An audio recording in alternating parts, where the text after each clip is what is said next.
Welcome, Dharma warrior.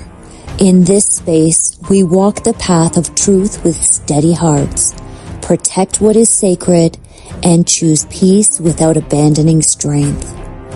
Breathe in presence, breathe out resistance. Let's begin. Before we begin, I'd like to introduce you to Eve. I actually met Eve after recording this episode, but I just had to come back and include her before sharing this completely with you. Eve drives the garbage truck shown behind in the photo. Einstein got his little cameo too. And more importantly, Eve helps keep our city clean. After sharing what today's episode was all about in line for our Sunday morning coffees, she smiled, subscribed to Dharma Warriors, and we snapped this photo together. Sometimes the quiet heroes are the ones we pass by every single day without really ever noticing or acknowledging. So today's episode is dedicated to all the service workers who quietly help keep our communities clean. Thank you. Now let's begin. Today, Einstein and I went for our usual walk, about 2.36 kilometers, roughly around 22 soccer fields if anyone's keeping score. Pretty ordinary, or so I thought. One thing I've learned is that ordinary days usually have the greatest lessons hidden inside of them. Most days I'm completely immersed in nature. I'm always hoping to spot the stoic heron gliding overhead, the red-tailed hawks circling in silence, dragonflies dancing across the trail, and the ducks completely unbothered by Einstein and I. And if you've listened to previous episodes, you already know every creature I encounter somehow reflects a lesson back to me. Some of you might be thinking, who does this girl actually think she is? Pocahontas? Snow White? And honestly, maybe a little. Because I do believe nature is magical. I believe we're constantly being taught if we're just willing to slow down long enough to notice. Today, though, nature had a different teacher waiting for me. Garbage. Everywhere. Coffee cups, cigarette butts, beer cans, food wrappers, tissues, and this wasn't even after Canada Day. It was just a regular Thursday morning. We have become a society of litter bugs.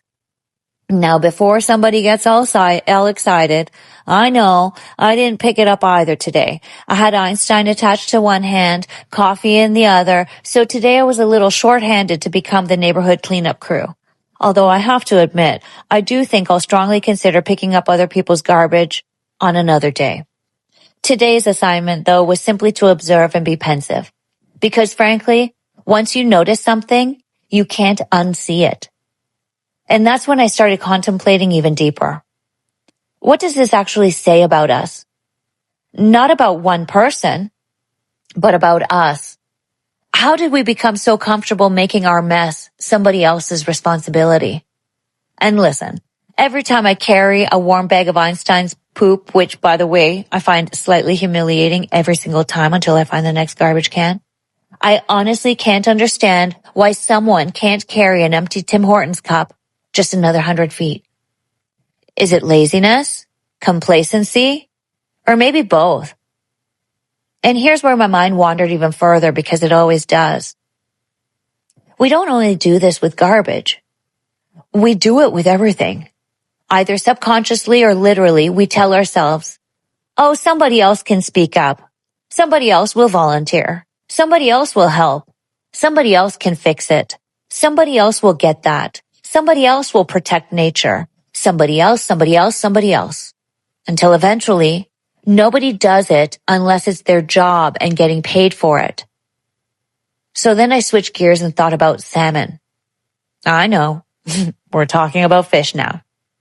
But stay with me, because it's the same walk and the same credit river I walk by so frequently. Only this time, I wasn't just seeing a river anymore. The power in this thought isn't that salmon swim upstream, which is clearly contrary to the norm. It's the power in what they endure. Think about their journey to return back home. They hatch in fresh water, swim downstream to spend years in the ocean to grow and mature, and then something calls them home. Kind of like a human spiritual awakening. Sound familiar? They swim thousands of kilometers against the current, leap waterfalls, climb rivers that seem impossible, stop eating, their bodies begin to break down, they scrape themselves against rocks until they're bleeding. Many never make it, and yet they do all of this to lay their eggs, continue their legacy, and then die. But their species continues. All this effort for these beautiful fish, and then here comes the humans and make it even more challenging. Let's build another dam, add another obstacle, create more barriers, not because nature required it, but because we did. Without thinking of anyone's needs but our own, we inadvertently sabotage another's life's journey. We admire nature with our words while making it infinitely harder through our actions.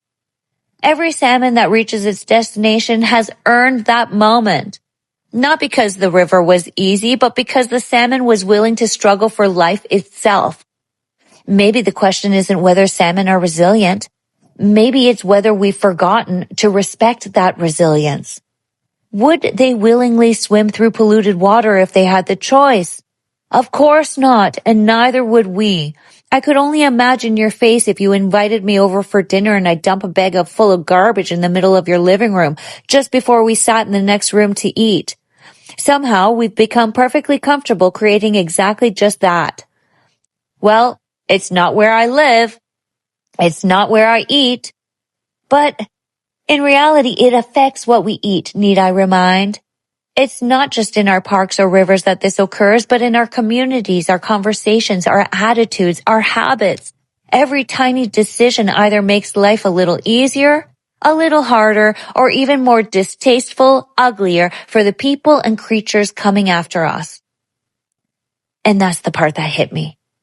We spend so much time asking, why is the world like this?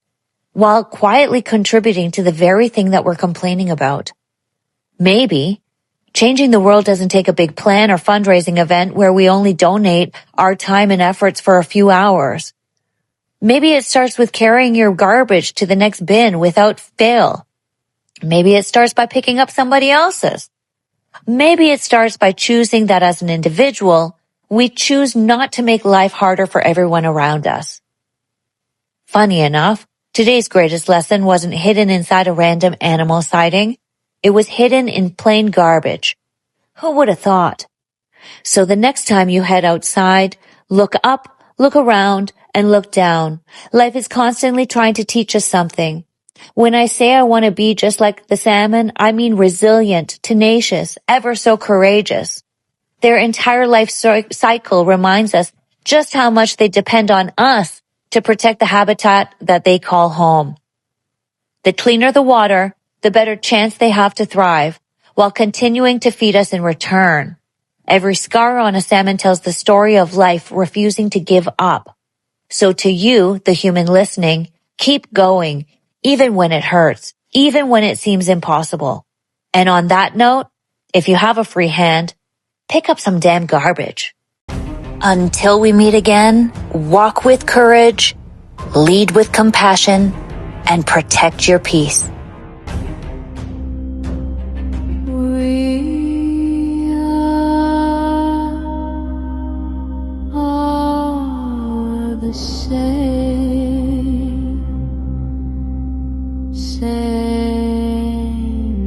but different.